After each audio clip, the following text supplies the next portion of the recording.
본문을 읽으면서 오늘날 교회가 주님의 가르침과 반대로 가고 있다는 생각을 떨쳐버릴 수가 없었습니다. 주님은 제자들에게 누가 큰 자인지 위대한 자인지를 가르쳐 주십니다. 주님이 이 말씀을 하신 배경은 제자들 사이에 일어난 다툼 때문이었습니다. 누가 다투었을까요? 한 명, 두 명이 다툰 게 아니었습니다. 41절에 보면 12제자 모두 다투었습니다. 당시의 상황을 그려보면 아마도 12제자들은 예수님 몰래 어떤 곳에 모였을 것 같습니다. 아마 12제자들이 야, 이쪽으로 와봐. 그러면서 거기에 이제 다 모였습니다. 아마 생각할 수 있는 것은 차마 예수님이 바로 옆에서 그렇게 다투지는 않았을 것 같아요. 할 수 있는 대로 예수님이 안 보이는 자리에 가서 이제 다투지 않았을까 생각이 됩니다. 12제자들의 얼굴이 보입니다. 그 중에는 얼굴이 이제 성질 때문에 빨개져 가지고 씩씩대고 있는 제자도 있고요. 목소리가 커지고 막 눈에서는 레이저를 막 쏘아대는 제자도 보입니다. 그 가운데 성질을 주체하지 못한 제자는 말리지 마라. 내가 지금 요한하고 저 야고보 한 대 쳐야 될 것 같아. 하면서 이렇게 성질을 내는 그런 상황이었지 않았을까 생각됩니다. 무엇 때문에 이 12제자들이 이렇게 열을 받은 걸까요? 발단은 야고보와 요한 때문이었습니다. 이 둘은 서로 친형제가 아닌데 다른 제자들 몰래 예수님을 찾아가서 로비를 벌였다가 그만 그 일이 들통이 나버린 거예요. 그럼 이제 이런 궁금증이 생깁니다. 요한과 야고보가 예수님을 찾아가 로비를 한 것은 어떻게 알게 되었을까요? 요한과 야고보 자기들이 직접 말하지는 않았을 것 같아요. 그렇다면 이 12제자 중에 누군가가 그 사실을 알고 다른 제자들한테 요한하고 야고보가 예수님 찾아가서 로비를 했대 하면서 이제 말을 하니까 그 얘기를 듣는 또 다른 제자도 뭐라고? 하면서 이제 화를 내면서 요한과 야고보 좀 데리고 와. 이렇게 아마 12명이 한 자리에 모이지 않았을까 생각이 됩니다.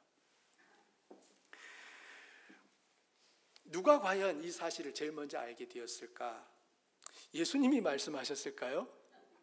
그러지는 않으셨을 것 같아요. 사복음서 중에서 이 야고보와 이 요한, 이 예수님을 찾아간 이 일을 기록한 성경은 마태복음과 마가복음에만 나와 있습니다. 그리고 마태와 마가 두 사람 중에서 12제자에 포함된 사람은 누굽니까? 마태예요. 마가는 사실 12제자에 포함되지 않았습니다. 마가는 바나바의 조카예요. 그리고 나중에 이 마가는 제자들이 예루살렘에서 예수님이 승천하시고 성령을 보내시기로 했을 때 모여서 기도하던 그 다락방, 마가의 다락방이라고 하는 그 다락방 주인의 아들이 마가예요. 그 삼촌이 바나바였고 마가는 예루살렘에서 나름 부유한 삶을 사는 청년이었던 걸로 생각됩니다.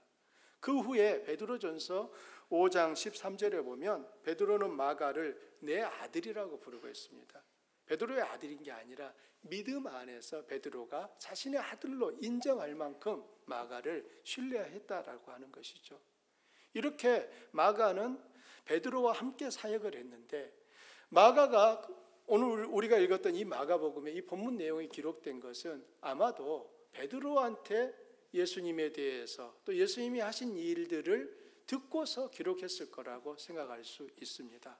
그러면 이제 누가 이 사실을 12제자에게 말했을까 하는 것이 점점 범위가 좁혀집니다. 마태일 가능성이 제일 높아요. 야고보와 요한이 예수님에게 어떤 부탁을 했길래 제자들이 분노한 겁니까? 35절부터 37절에 그 내용이 나옵니다. 여러분 함께 읽어보시죠. 세베대의 아들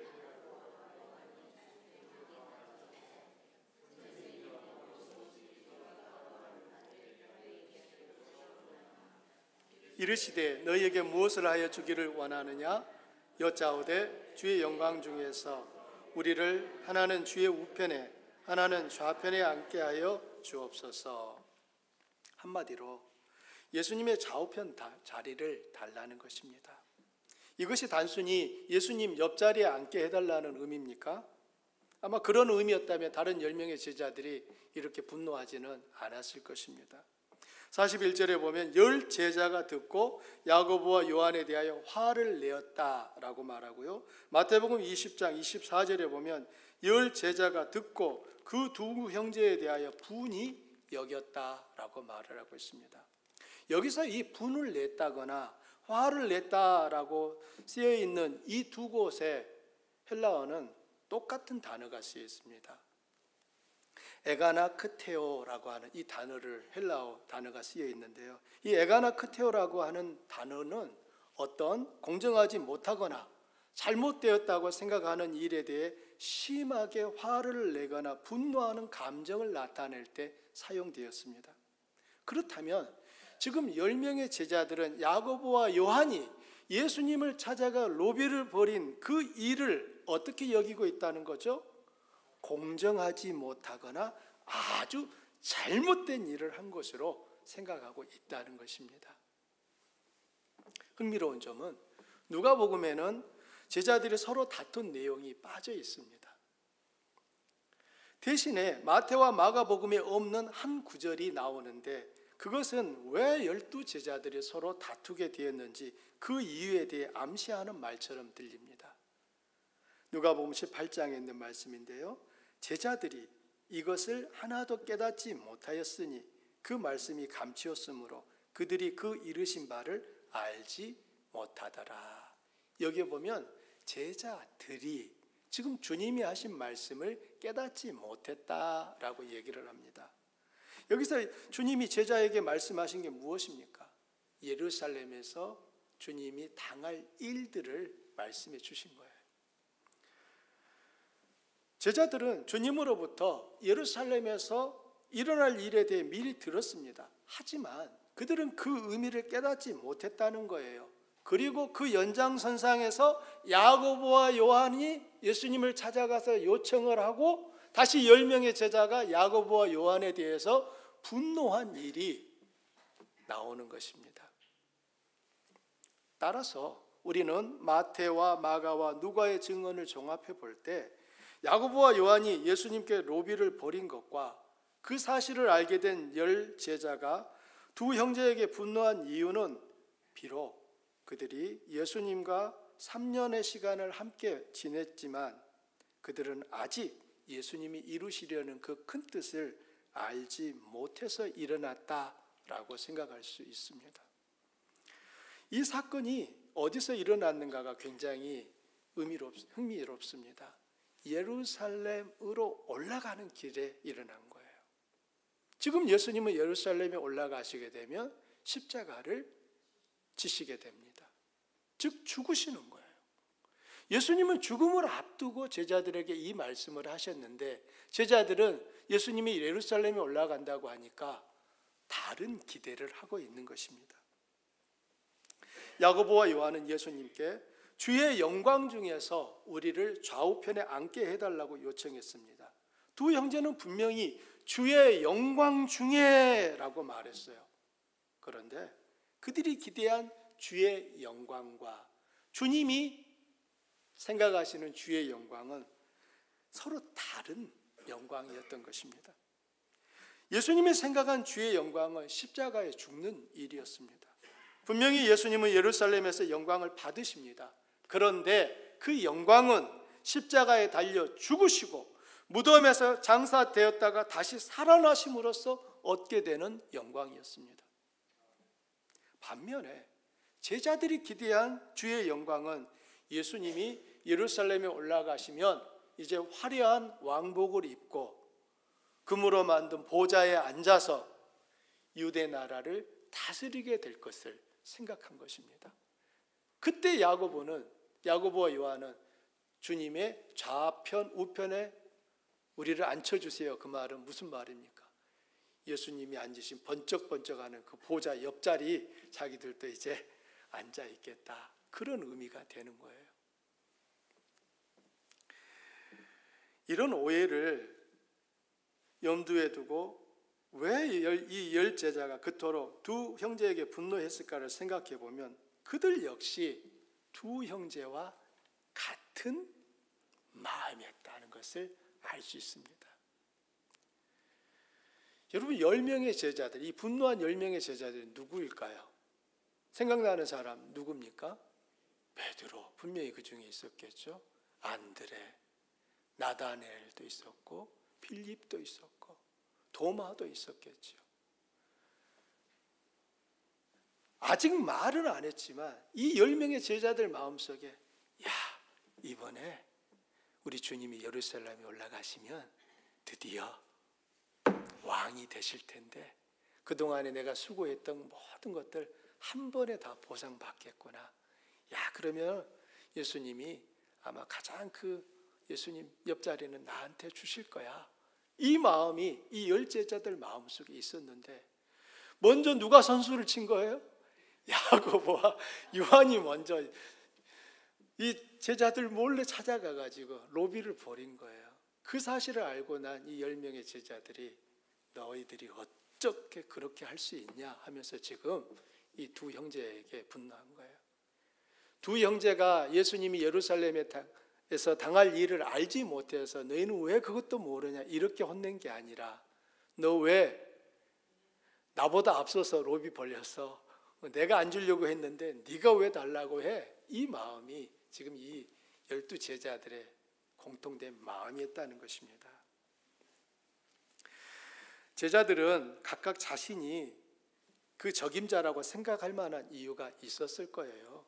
아마도 베드로와 안드레는 자신들이 주님이 부른 첫 번째 제자였다는 것을 강조했을 것 같고요. 세베대의 아들인 야고보와 요한은 주님이 우리를 불렀을 때 우리는 배도 버렸고 그물도 버렸고 심지어 아버지도 버렸어. 아마 이렇게 말했을 것 같아요.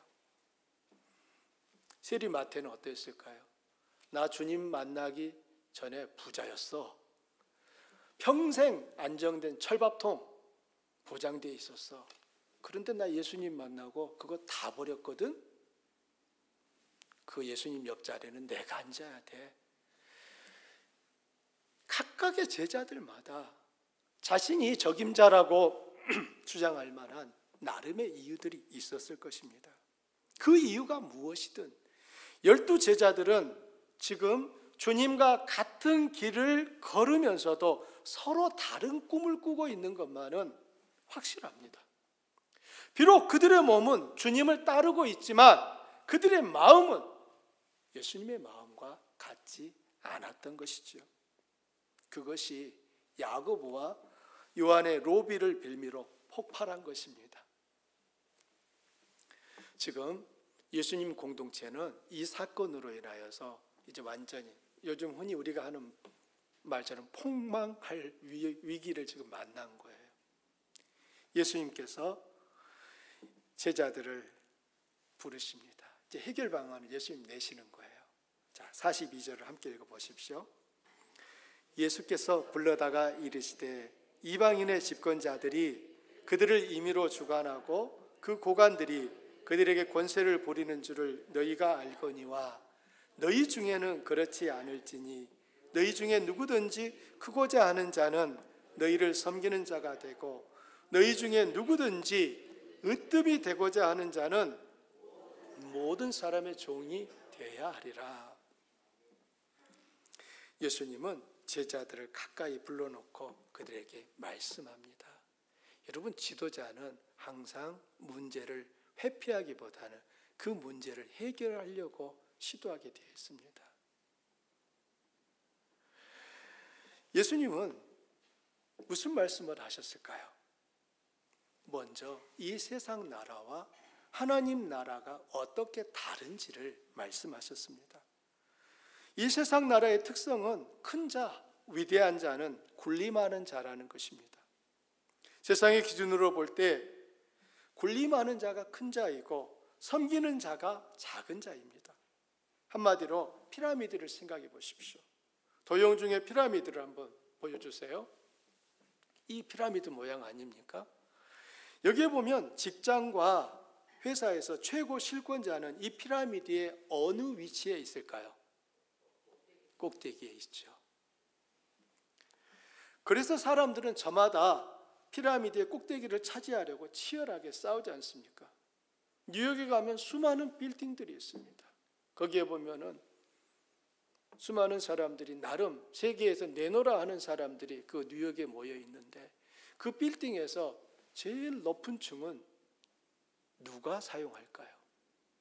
그 회사에서 가장 높다고 생각하는 사람이 거기에 있겠죠. 그 높은 사람이 타는 엘리베이터하고 일반 평직원이 타는 엘리베이터는 같을까요? 다르잖아요. 평직원이 아마 그 최고 CEO가 타는 엘리베이터를 타려고 하면 그 앞에서 경비원한테 제지를 당하지 않을까 생각이 듭니다. 이게 세상의 구조잖아요.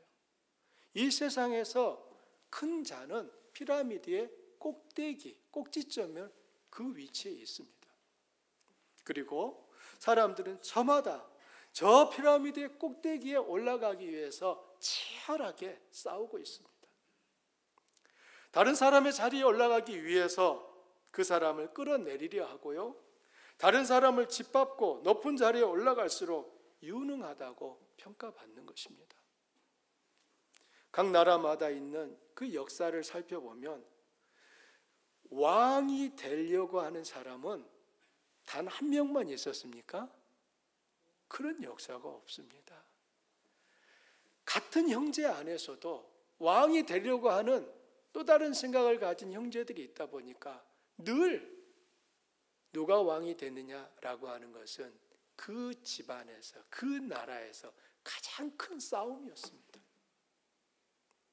그러다 보니 형제가 형제를 죽이고 자식이 아버지를 독살하고 아버지가 자식을 다 죽이잖아요.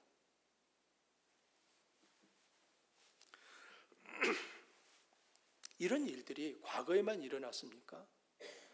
오늘날에도 동일하게 일어나고 있습니다. 옛날처럼 드러내놓고 칼 들고 가서 목을 치는 이런 일은 할 수 없겠지만 아주 교묘하고 합법적인 법을 가장한 여러 방식으로 그 상대방을 제거하려고 하는 수단을 부리고 있습니다. 그리고 그 높은 자리에 올라가게 되면 어떻게 합니까? 자기보다 낮은 곳에 있는 사람들을 함부로 대하며 수치와 모멸감을 줍니다. 아이러니하게도 그 높은 자리에 영원히 안주할 수 있습니까? 없다는 거예요. 그 역시 머지않아 그도 그 자리에서 내려오게 되는 것입니다. 올해 11월 달에 미국은 대선이 있습니다. 여러분 지금 누구와 누구가 지금 제일 맞붙을 가능성이 큰가요? RC와 BC가 TC와 BC군요. TC와 BC가 제일 맞붙을 가능성이 현재로서는 큽니다. 재밌는 것은 국민들의 마음이에요. 국민들 누구도 두 사람이 다시 대통령이 되는 것을 원하는 사람이 원치 않는 사람보다 많을까요? 적을까요? 적어요. 원치 않는 사람이 훨씬 원하는 사람보다 많다는 것입니다. 그런데도 두 사람은 내가 해야 돼 라고 하고 있잖아요. 우리 지켜보시기에 누가 될지. 세상의 구조가 피라미드형으로 되어 있기 때문에 그렇습니다. 꼭대기에 올라가는 자가 최고자라고 하는 그 생각들 때문에 저 자리를 차지하기 위하여 그 수많은 피 튀기는 싸움이 일어나고 있는 거예요. 세상의 원리와 기준을 말씀하신 주님은 제자들에게 너희 중에는 그렇지 않을지니 라는 말씀으로 하나님 나라의 특성을 가르치십니다. 여기서 너희가 지칭하는 게 누구겠습니까? 그 자리에 있는 누구겠어요? 어떤 제자? 몇 명? 1차적으로는 12제자일 거예요. 그러나 2차적인 의미는 예수님을 구주로 믿고 따르는 모든 성도들을 의미하는 것이겠죠. 즉 교회예요. 예수님이 너희는 세상과 달라야 한다라고 말씀하신 의미는 너희는 세상에 살고 있지만 세상이 따르는 그 기준이 아니라 하나님 나라의 기준을 따라 살아야 한다는 것이죠. 그러면 하나님 나라의 기준이 무엇입니까? 이 세상 나라의 기준을 뒤집으면 됩니다. 너희 중에 누구든지 크고자 하는 자는 너희를 섬기는 자가 되고 너희 중에 누구든지 으뜸이 되고자 하는 자는 모든 사람의 종이 되어야 하리라. 하나님 나라에서 큰 자는 섬김을 받는 사람이 아니라 섬기는 사람입니다. 하나님 나라에서 으뜸은 기꺼이 모든 사람의 종이 되려는 사람이에요. 이 말씀에서 섬기는 자와 종이 되는 것은 서로 다른 의미가 아니라 같은 의미를 강조하려고 반복하는 것입니다. 하나님 나라의 원리를 도형으로 그려보면 피라미드가 뒤집혀 있는 모습과 같습니다. 바로 이 모습입니다. 역피라미드 구조가 바로 하나님 나라의 원리를 잘 보여줍니다. 자, 피라미드 구조에서 가장 큰 자는 어디에 있었어요? 꼭지점이 있었잖아요. 똑같은 피라미드인데 여기에서도 꼭지점이 어디에 있습니까? 이 하나님 나라에서는 그 꼭지점이 위가 아니라 아래에 있다는 거예요. 하나님 나라에서 큰 자는 그렇다면 위치상 이 피라미드에 어디에 있게 되겠습니까? 아래에 있는 거예요. 세상에서 큰 자는 피라미드의 위쪽에 있었습니다. 하지만 하나님 나라에서는 큰 자는 아래쪽에 있게 되는 거예요. 이 말씀이 너희 중에는 그렇지 않을지니 너희 중에 누구든지 크고자 하는 자는 섬기는 자가 되고 으뜸이 되고자 하는 자는 모든 사람의 종이 되어야 한다. 이 말씀에 담겨 있는 것입니다. 하나님 나라의 원리는 나무가 자라나는 원리와도 같습니다. 자, 나무 그림을 보세요. 그리고 여러분이 생각하는 나무를 떠올려 보십시오. 나무가 그토록 우람하고 크게 자랄 수 있고 크게 자라는데도 부러지지 않는 이유가 무엇입니까? 이유가 간단해요. 나무는 큰 가지일수록 아래쪽에 위치합니다. 큰 가지는 작은 가지에 비해서 두껍고 무겁습니다.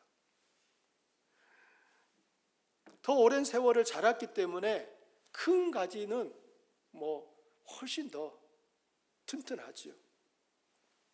그런데 만일 그 크고 무겁고 두꺼운 가지가 나무의 꼭대기에 있다고 생각해 보십시오. 어떻게 될까요? 단언컨대 하루를 넘기지 못하고 부러지거나 아니면 옆으로 쓰러지고 말 것입니다. 추운 겨울 하얀 눈이 내린 그 나무를 보는 것은 그 자체로 너무나 아름답습니다. 여러분, 그 나무 가지에 쌓여있는 눈 무게가 상당하지 않을까요? 그런데 왜 안 부러집니까? 여러분 가만히 보십시오만은 나무는 눈이 쌓여있지만 그 큰 가지들이 다 아래쪽에 위치하고 있기 때문에 나무 그 눈이 쌓여있는 그 무게가 상당할 텐데도 그 나무는 그 무게를 견뎌낼 수 있는 것입니다. 큰 가지일수록 아래쪽에 위치하고 가늘고 작은 가지일수록 위쪽에 있습니다. 나무 꼭대기로 갈수록 가늘고 여린 순들이 거기에 있습니다. 시간이 지나면 그 여린 것이 다시 아래쪽으로 내려오게 되고 그 위쪽에 다시 새순이 돋아나면서 나무는 그 생명이 연장되는 것입니다. 서로 높은 자리에 앉으려는 사람의 서로 높은 자리에 앉으려고 하는 것은 사람의 본성이죠. 가르쳐주지 않아도 알아요. 그래서 섬기는 것보다 섬김을 받는 것을 좋아합니다. 그런데 주님은 너희는 그렇게 하면 안 된다고 말씀하는 거예요. 하나님 나라에서 큰 자는 나무의 아래쪽에 있는 가지와 같습니다. 역피라미드의 맨 아래쪽에 있어야 한다는 것입니다. 큰 자는 섬김과 헌신을 통해 아직 신앙이 어리고 미숙한 성도들이 자라나도록 도우며 그들에게 본이 되는 것입니다. 이 역피라미드와 또 나무 중에서 여러분은 현재 위치가 어느쯤 된다고 생각하십니까?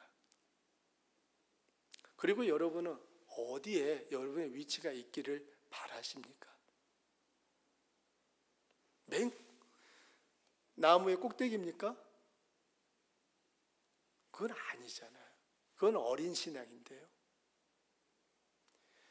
제가 바라기는 여러분 모두가 나무의 맨 아래 가지가 되셨으면 좋겠습니다.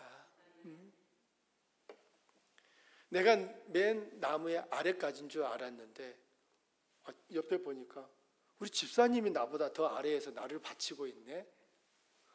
그게 끝인 줄 알아요. 그 밑에 보니까 또 다른 분이 또 받치고 있네.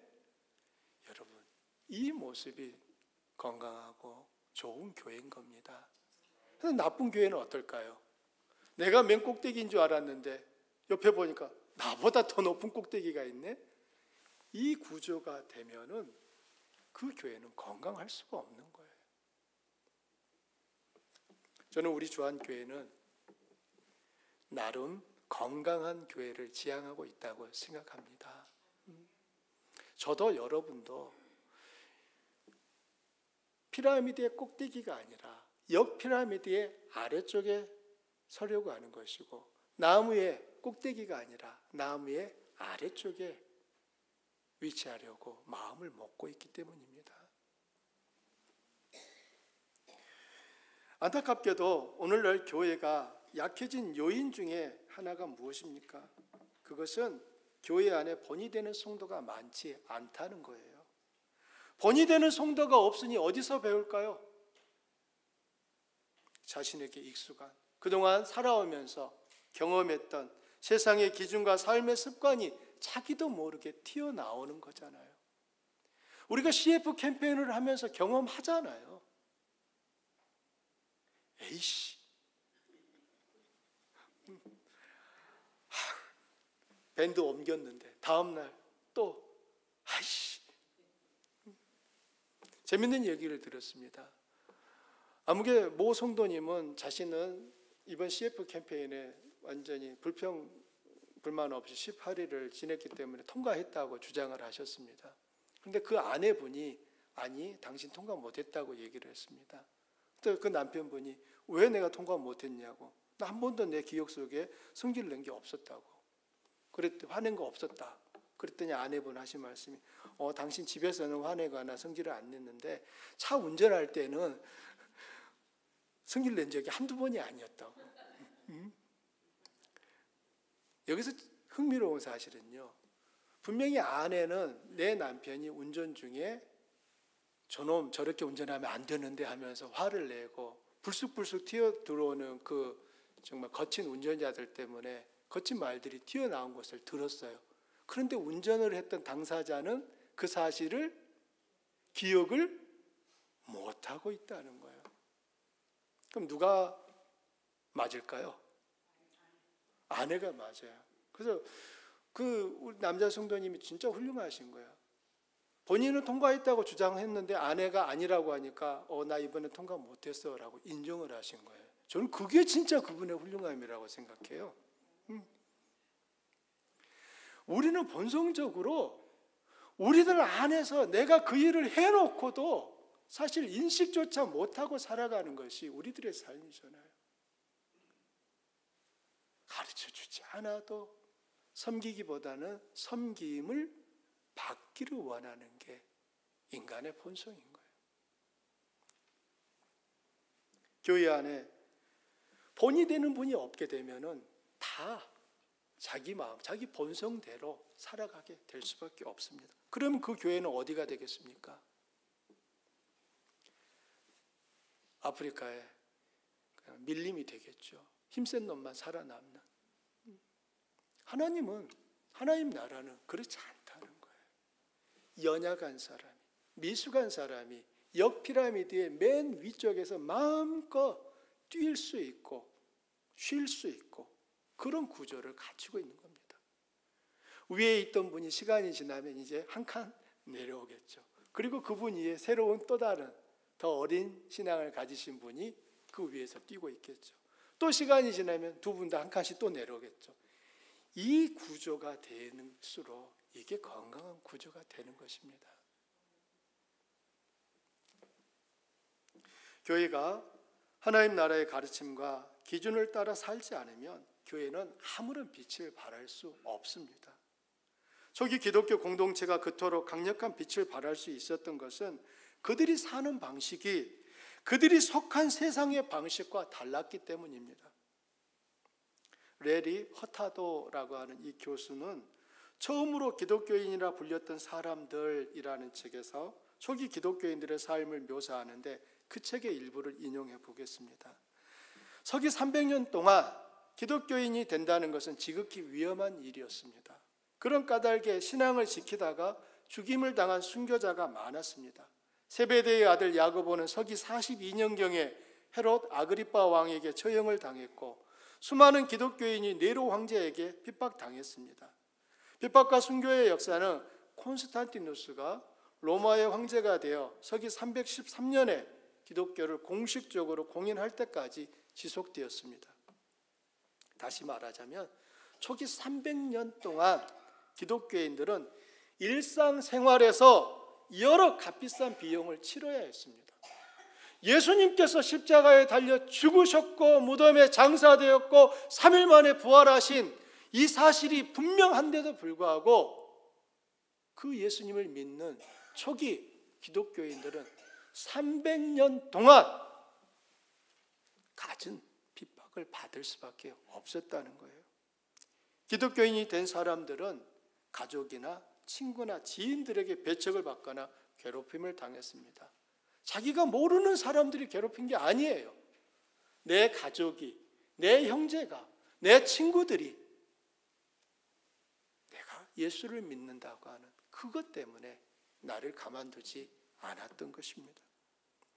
이교도 주인을 섬기는 기독교인 노예들은 처벌을 받을 수도 있었고요. 이교도 남편을 둔 기독교인 아내는 언어폭력과 물리적 폭력을 겪을 수도 있었습니다.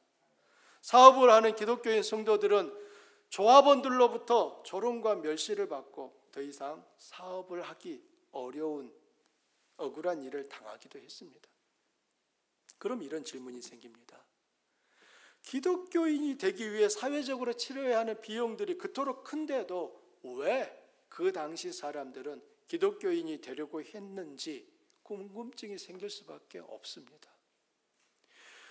예수 믿으면 지금 손해볼 것이 한두 가지가 아닌데 왜 예수를 믿겠다고 했을까요? 여러 요인을 말할 수 있지만 한 가지를 말하자면 새로운 삶의 법칙입니다. 그들이 사는 세상에서는 결코 경험할 수 없는 삶을 기독교 공동체 안에서는 경험할 수 있었기 때문입니다. 한 가지 예를 들자면 로마 시대는 부모들이 원치 않는 아기를 버리는 것이 관행이었어요. 오늘날에는 어떻게 그럴 수 있느냐라고 놀랄 만한 일이 그 당시에는 하나의 관행이었다 그 말입니다. 원치 않는 아기들은 통상 쓰레기장이나 외딴 곳에 버려졌습니다.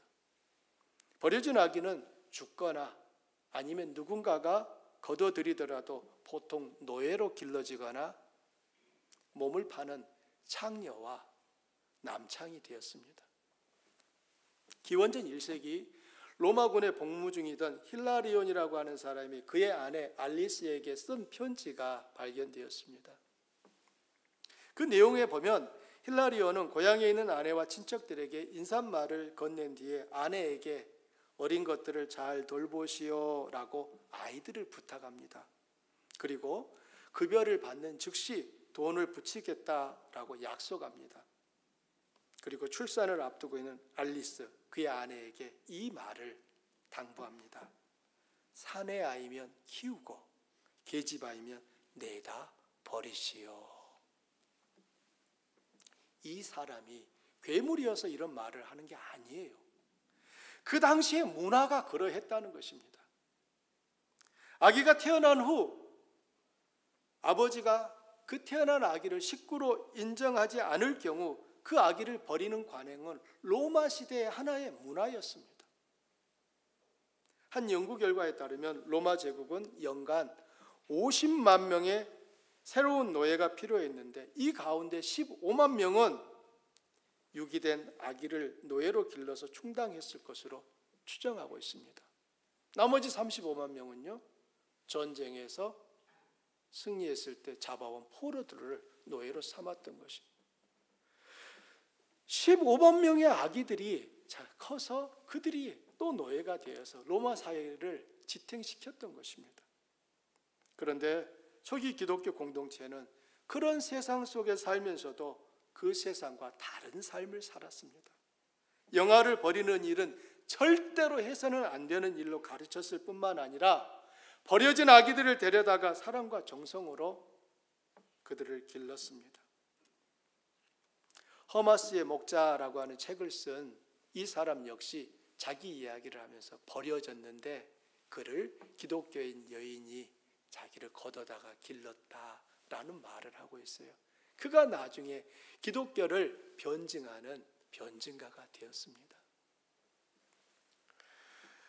왜 기독교인들은 그 시대와 다른 삶을 살았을까요? 그것이 주님의 가르침이었기 때문입니다. 그들이 특별한 사람이라서가 아니에요. 그들이 일부러 그렇게 하려고 한 게 아니에요. 단지 주님의 가르침을 따라 살려고 했을 뿐입니다. 그런데 그것이 믿지 않는 사람들의 마음을 두드리는 노크 소리가 되었습니다. 도대체 저들은 어떤 사람들이기에 왜 우리와 다른 삶을 사는가? 이 질문이 방탕한 로마 시대를 살고 있는 그 사람들이 기독교에 관심을 갖는 이유가 되었고 그 이유의 결과로 기독교가 더 확장되게 되었던 것입니다. 제가 우리 성도님들에게 자주 하는 말이 있습니다. 여러분은 주안교회의 얼굴입니다. 여러분은 주안교회의 대표자들입니다. 라는 말씀들 제가 드립니다. 우리가 이 자리에 함께 주일날 모여서 예배하지만 우리는 예배를 마치고 이 예배당을 나가는 순간 각자의 삶의 자리로 가게 되어 있습니다. 그때 우리를 알고 있는 사람들은 누구를 통해서 주안교회를 알게 될까요? 누구? 너? 아니면 나를 통해서 아는 거 아닙니까? 그래서 여러분이 인정하든 부정하든 여러분은 주안교회의 얼굴인 거예요. 여러분이 환하게 웃으시면 야, 주안교회 다니는 사람들은 환하게 잘 웃더라 라고 말할 거고요. 여러분이 늘 인상을 세상 모든 짐 내가 다 지고 있어 하면서 찡그리시고 작은 일에 성질을 바락바락 내시면 어떤 사람이 주안교회 사람들은 다 성질만 내더라 이렇게 말하지 않겠습니까? 결국 내가 행하는 그 작은 사랑과 섬김들이 또 다른 사람이 주님 앞에 나오는 징검다리가 된다는 거예요. 마치 초기 기독교인들의 삶이 그 시대 그 강팍한 사람들의 마음을 두드린 노크 소리가 되었던 것과 같은 것입니다. 사랑하는 주안 가족 여러분, 주님의 가르침은 간단하고 명료합니다. 너희 중에 누구든지 큰 자가 되기 원하는 사람은 섬기는 자가 되고 누구든지 첫째가 되고자 하는 사람은 모든 사람의 종이 되어야 한다. 여러분은 여기서 섬기는 자와 종이 되어야 한다는 것은 선택사항이 아니라 반드시 그렇게 해야 한다는 의무를 담고 있다는 것을 눈치채셨을 것입니다. 예수님은 45절 말씀을 덧붙이면서 제자들 사이의 다툼을 종결지으셨어요. 45절 함께 읽어볼까요? 인자가 온 것은 섬김을 받으려 함이 아니라 도리어 섬기려 하고 자기 목숨을 많은 사람의 대속물로 주려 함이니라. 아멘. 예수님은 그분이 이 세상에 오신 목적은 섬김을 받으러 오신 것이 아니라 섬기러 왔으며 많은 사람을 구원하기 위하여 치러야 할 그 몸값으로 당신의 목숨을 내주러 왔다라고 하십니다. 예수님을 따른다, 예수님을 믿는다, 예수님의 제자가 된다, 이 말들은 표현은 다르지만 의미는 같습니다. 따라서 예수님을 믿는다는 것은 예수님의 가치관을 나의 가치관으로 삼겠다는 거예요. 이전에 내 방식을 버리고 예수님의 방식을 따라 살겠다고 결단하는 것입니다. 주님은 제자들에게 말로만 섬기는 자가 되라고 하지 않았어요. 주님은 당신이 직접 섬김의 본을 보여주셨고 당신의 목숨을 기꺼이 내놓으셨습니다. 여러분, 주님이 당신의 목숨을 내놓으셨다라고 하는 것은 어떤 의미겠습니까? 다른 그 어떤 것도 다 내놓을 수 있다, 이런 의미 아니겠습니까? 왜냐하면 목숨은 사람이 가지고 있는 것 중에 가장 귀한 것이잖아요. 그 가장 귀한 것을 줄 수 있다면 다른 어떤 것 줄 수 있다는 의미가 되는 것입니다.